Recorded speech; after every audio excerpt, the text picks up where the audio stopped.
Morbius. We just saw Morbius, and it was quite morbid. It was quite morbid, and it was wonderful. It was wonderful. All right, let's start with the rating out of 13. Out of 13? Can I just start out of 10? We'll just give a review, then we'll rate it. Okay. Because 13 ups it for me. Yeah. I want to say, first off, the horror aspect and element that I knew they wanted to kind of create in this Marvel universe, nailed it. Mm-hmm. It definitely gave you the feels of a horror movie, like a horror origin story. You know what I'm saying? Whew. Yeah. And it wasn't scary though. It wasn't scary for us, but I think it had some jump scenes. So I did scream up the general like audience, younger kids or like people who aren't in the scary movie, this is gonna be scary to them. You know what I'm saying? Like it's not adults, Michael kids. Myers or George Romero type film, Dawn of the Dead. It ain't that bad, but the horror elements it plays on, as far as like the vampire aspects and stuff, it goes there and it's lit. I love it. He definitely, wow, I want to talk about that part. He definitely looked like the devil. Like they kept making his face change and like scary. And I like that they made the good like, I don't like it, but I find it interesting that they made the good character look like the devil. So you're kind of like loving the devil in there. You're like rooting for the devil looking dude. Mm-hmm. Throw that out there. I don't know if it's necessary, because some people might interpret this movie how like the detectives did, Tyrese and them, because at the end of the day, this nigga was killing people. He killed them people on the boat. That was an accident, yeah. Accident, schmaccident. That nigga knew. I mean, he lost control. He was full, like... Why was he out there on that ship? Because he was trying to heal his body and find a cure for people who had the same illness as him. He didn't know he was going to kill them. He knew that there was some risk involved in doing what he was doing. He knew it was illegal. That's why he was out there. But on top of that, he knew there was some risk involved. So you get you some mercenaries and you get you some people. Like, when you're setting the tone for your experiments, you know what this shit could lead to. So he has some culpability in them people dying. But he did have them strap him down. He had them with guns, so if there was any issue, they could take him down. And he was in a room that was supposed to be unbreakable. And if he was okay with killing people, he would not have put that woman that he loved on the ship.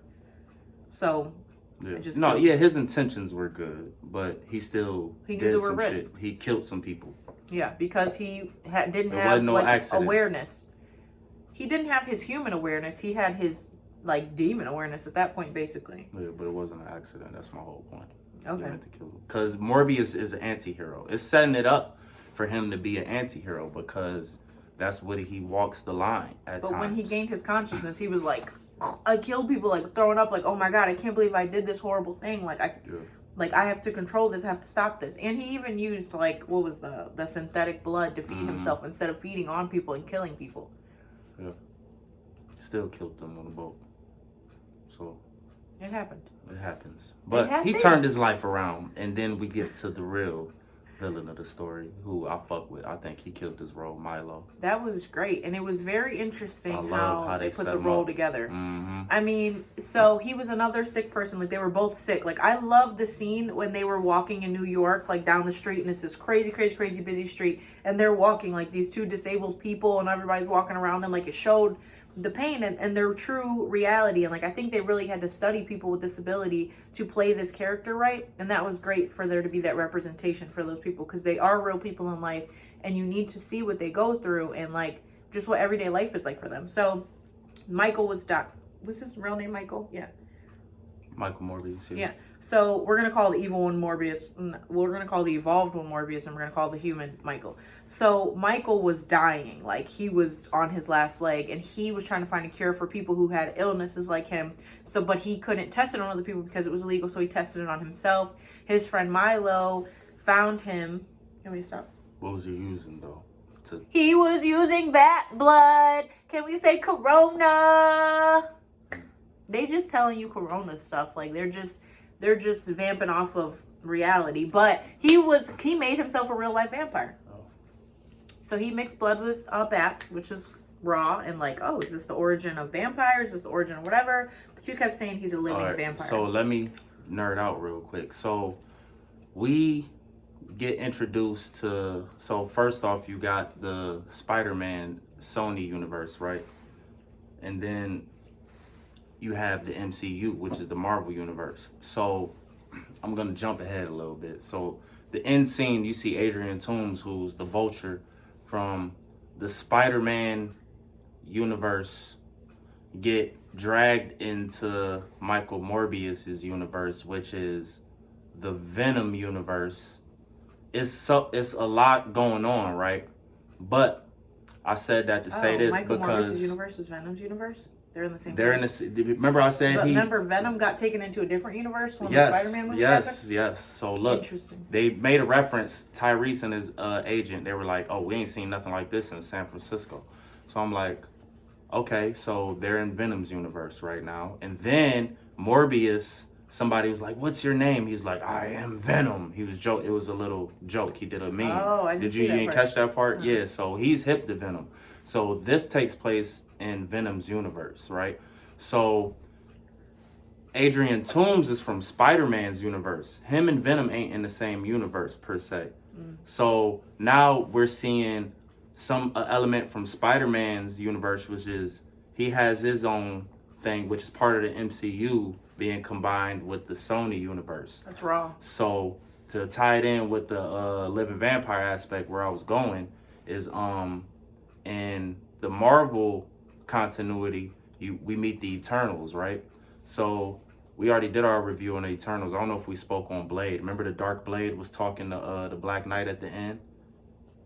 So at the end of the Eternals, there was an extra deleted scene where the Blade, the Dark Blade, was talking to the Black Knight, and Who's the Black Knight and what's the Dark Blade? Remember, you know the dude from Game of Thrones, Kit Harington. Remember his character in the Eternals? Icarus? No, he was just like a normal nigga kind of, but he got the power of the Dark Knight at the end. We find out that he's gonna be the Dark Knight moving forward. I don't even know who the Dark Knight is. Dark Knight is like some Sir Lancelot shit. He gets some power of all them. So, but the Blade that was talking to him was actually Blade. Blade the vampire hunter. So what? Blade is in the MCU. Therefore, there are vampires in the MCU. Real vampires that cannot walk in the sun. They die when they walk out in the sun. And Morbius referenced this when people kept asking. He's like, I'm not that type of vampire. He kept giving little subtle hints. He kept saying, like, remember the girl tried to trick him to going into the sun? I'm not that type of vampire. So vampires exist. Now, what Morbius is a living vampire. He didn't have to go the route of death to get his vampirehood. He experimented. He experimented. He experimented, and everything that he received as far as his vampiric powers was through living elements, because he was fighting to survive, because he was already dying. So you get the reverse effect. Therefore, Michael Morbius is the living vampire. He's not of the undead. I also like the intention that they set there, like, because that's why he's the anti-hero, because Milo's like, why would you just let us die? Like, do this experiment. Like, he's really about to die. He's on his last leg. So you would want him, like, yeah, do it. Like, see if you can survive. So it gives you compassion for the villain or for the person who ends up killing all these people. But everybody wants to live. So you can understand that part. Where you want to go next with this? I like the action. Like, yo, it was great. He was freaking teleporting. Man, like the fighting was crazy. The visual fight scenes and him attacking people and just his movements. When he was going to the fucking the last scene where he was just going to save old girl. Have you seen a movie like that? That shit was beautiful. That type of action. How this nigga just flew. The part where he figured out he could fly was fucking amazing. Like everything. He almost got blown off of this building, and he was like, oh. And Darius is like, "What the hell's happening to him?" And I was thinking it was a power thing, but he started to manipulate air and like be able to move through air, and then he could make himself fly. He didn't have wings, but he knew how to manipulate it, and he had sonar, so he could like hear through all of the city and find out whatever he needed, and he could teleport. The way they displayed his powers was probably the best I've seen of any MCU character. The fighting. No, not even the fight. Oh, just his powers display of his powers in general. Because I was like, have you ever seen this? I've never seen that shit was like raw that. as fuck. Yeah, that shit was raw. Like with this gentleman's comic, like he has all these like crazy powers, and I'd be thinking like, how are you gonna show that in reality? And I feel like they showed it in reality. You can see it now. You see what I'm saying? Yeah, they did the damn thing as far as showing the teleportation, sonar, flight. And it's not teleportation like he ends up from here to there. It's like when he's fighting you and he's coming at you, like he can get to you as if he's teleporting. Like, but it's just raw. It's almost like shadow manipulation. Know what I'm saying? His body turns into a shadow and then he's boom right there in front of you. Know what I'm saying? The shit out the way he just dissolves and comes back into form. The way they animated that and did the CGI on that was just next level. I also enjoyed how, like, just our old, theme of, like, the black dude die first when he go look at stuff. They made the 2 black dudes die last. So I was like, played on that. The thing that this is my own, like, desire or whatever. Like, I love movies that look like art. It's a certain style that I love. Like 300, like Australia, like the King Kong. Like, there's a certain thing. This movie didn't look like that. They had a lot of scenes that I stopped and I was like, I love the way that they did this scene. I love what they're showing in totality. Like, I love this perspective that they're giving, but it didn't look like art besides the fighting. It was more realistic, like New York-ish. Like, it was more like if you're watching something in like 4D. Like, that's how they did a lot of it. Yeah. So that was cool too. There might be a female vampire coming. Well, there is a female vampire coming for sure. So she's the continuation of the story. Yeah, she's big in the storyline. Oh, she has her own comic already? She's gonna end up being like a villain. I don't want to reveal too much, but she's like a villain, anti-hero, antagonist. Yeah. For Morbius. You know what I'm saying? They have a little... I don't know why, because he saved your life. Yeah, but it's gonna get crazy. I get it. So, it also, like, once Michael Morbius turned into this being, he was trying to, like, figure out how to stop it. He was trying to figure out, like, how to undo it. But then Milo, the other dude who was sick, stole his serum. If you didn't see it yet, you're fucked, because we about to really talk about this. So... We already gonna put spoilers ahead. Yeah, this is all spoilers, bro. So... when Milo stole the serum and he became it, he had to stop Milo, because Milo was like, I don't give a shit. I'm about to live. I've been sick my whole life. I'm about to live. I'm about to be myself. And so Michael had to stop him. So, like, he couldn't even heal himself because he had to be able to stop Milo from killing all these people now and just feeding on people. So, but what was great about it was the inclusion and the gender fluidity, because in my own perspective, I thought that Milo was homosexual, right? Like, in the beginning, he seems like very feminine and all these things. And later you see him hitting on a woman.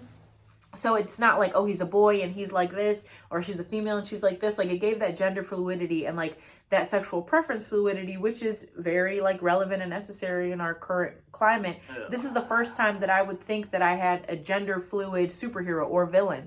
And that was, like, super interesting to portray. When have you ever seen that? Never seen it. I mean, Loki.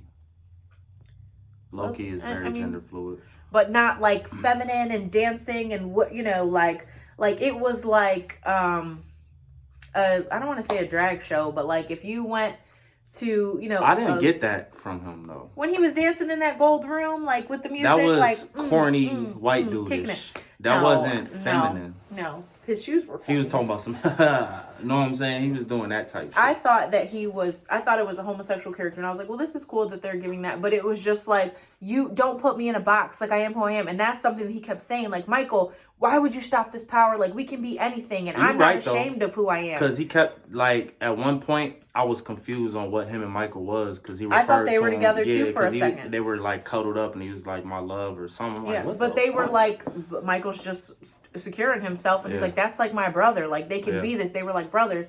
And he was very fluid, I give you that. But I don't think he was feminine though at all. I saw a lot of femininity. He was fluid as hell. He was fluid. I thought that he was what we perceive as homosexual, but I liked that they didn't keep him in that box. And Michael kept saying, this is a curse. We're killing people. We're hurting people. And he was like, stop being ashamed of who, like, I'm not ashamed of who I am, and I'm not ever going to be ashamed of who I am. Like, accept me, and I accept who I am.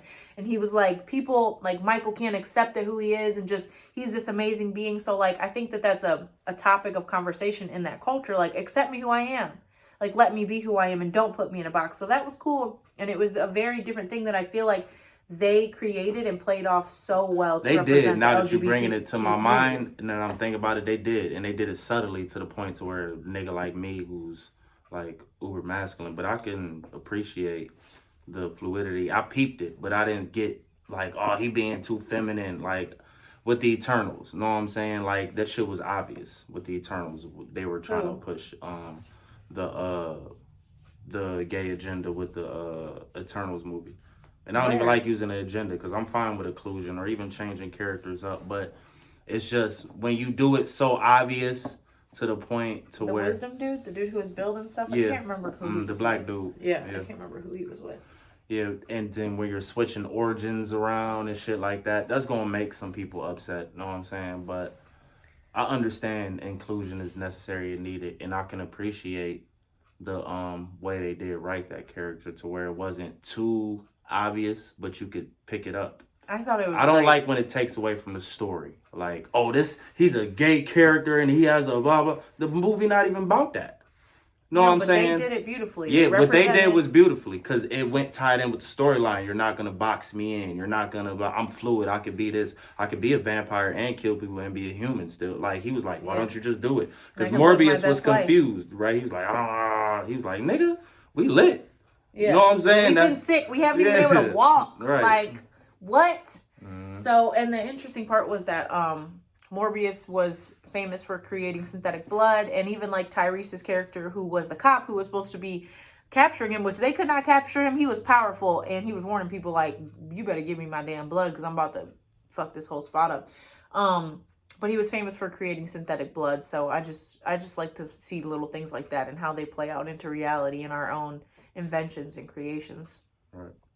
But, okay, is there anything else you want to bring up about it? I think that's it. The fighting was good. The issues between hero and villain were great. Like, I loved the villain. And I loved the hero. I think it was really good. Again, because it wasn't the artsy style that I loved, that's the only reason why I would lower the rating. And we've seen like so many different movies that are amazing. Like Eternals was amazing to me. Yeah. So I feel like when I thought this out of 10, I gave it like a 7.5 out of 10 because it didn't like blow my mind. Besides the fighting and the graphics.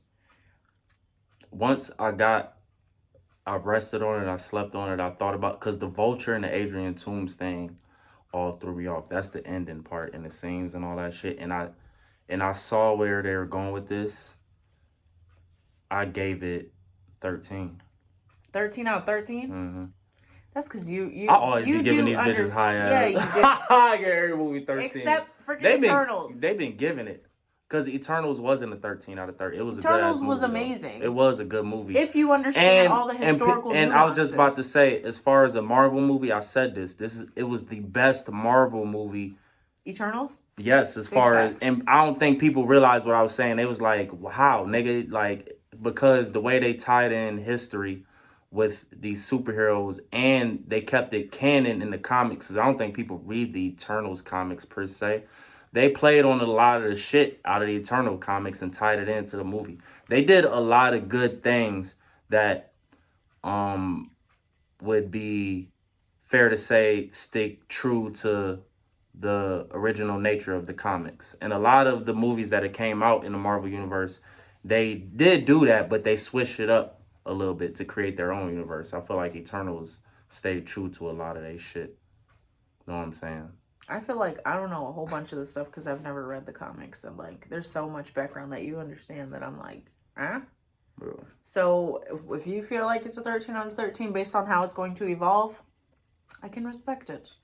Out of Morbius. 13, I would say if we going out of 13 rating, which is how we always going to do things, it would be a 10 out of 13 for me. Because I feel like I'm going to see another movie that's going to blow my freaking mind even more than that. You got to see the Batman. I heard it was trash. Was it okay? It was alright. I fell asleep on it because it was so long. So then I don't even. So what? But it was good. No, what's the rating? But I was fucked up. So out of 13. I gotta watch it over again because it's a different movie. Because I'm a type of person where I don't like them to do rehashing the shit over and remaking it. Storyline. Yes, they really played on the detective aspect of Batman, not the fucking just gadgets, rich nigga. Fight niggas. He was a fucking detective, and that shit was raw. It was raw as hell. I loved it. But I did fall asleep because that shit was long as fuck. 3 hours. No, it was just long. It wasn't a bad movie. It was long. Okay. It was long as hell. It'd be like that sometimes. Yeah. That shit was long. You know, I'm a sleepy nigga. Once I get comfortable and I'm done smoked a little bit, 8. That's it. But 13 out of 13. 10 out of 13. Another movie will blow my mind soon. Can't wait for this Dumbledore to snap, though. That's gonna be hard. What else is coming out? There's another Avatar coming out, isn't there? Yeah, but not no time soon. We'll be back soon, though. Yeah. Bye. Morbius appeared first as an antagonist in The Amazing Spider-Man in 1971, and eventually evolved into more of an anti-hero. If you're gonna run, do it now. For years before that, Marvel was actually forbidden from using characters considered more on the supernatural side, so it was a really big deal when Morbius finally made his debut. There's something inside of me that wants to hunt and consume blood.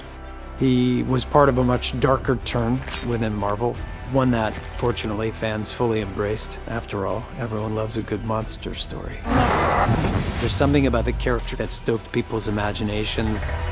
It really can grab a hold of you. Johnny!